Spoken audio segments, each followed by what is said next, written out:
This week on The Planet Traveler, we travel 50 clicks off the coast of New Zealand to see a natural powerhouse. I'm speaking none other than White Island. The place is a constantly evolving volcano that has been centuries in the making. Infinite power.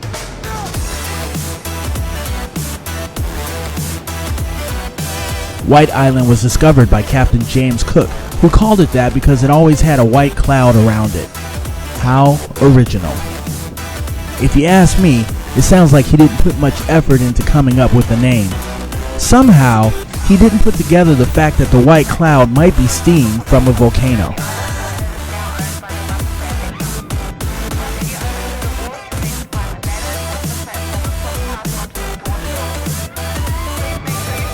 It's about a 2-hour journey by boat to White Island.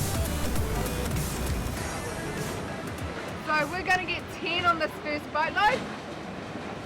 Make sure you are getting on with everyone else that you are travelling with. 6 ones first. Yeah.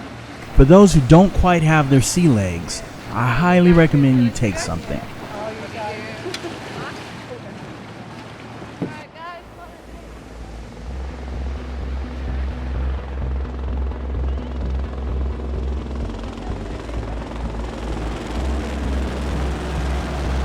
For those of you with the dollars, there is an alternative to taking a boat to the island.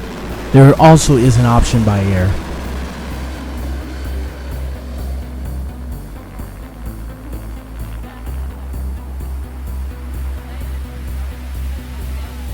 Once you set foot on the island, you realize that there's not much there except for some mountains with a wide range of colors stemming from the volcano spewing sulfur in the lights, also complemented with rusted relics from a mining company from days of old.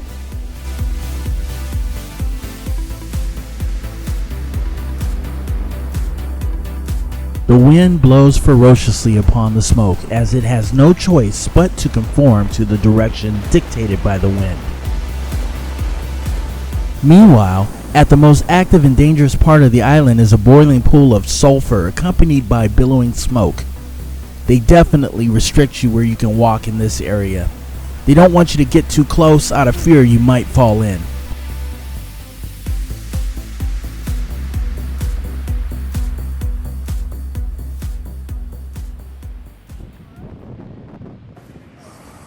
Okay, I'm on White Island.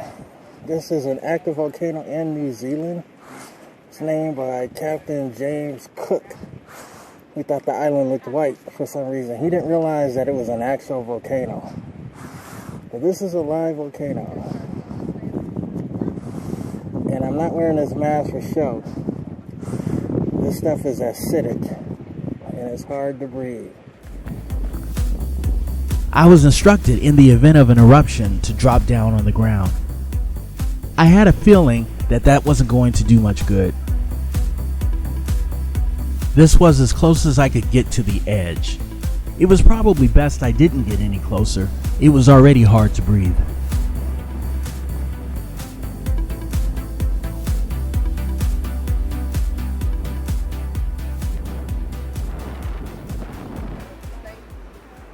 The last eruption here was in 2000. Hopefully today we won't have another eruption. I don't want to be a part of history of dying at an actual volcano. That would be pretty stupid.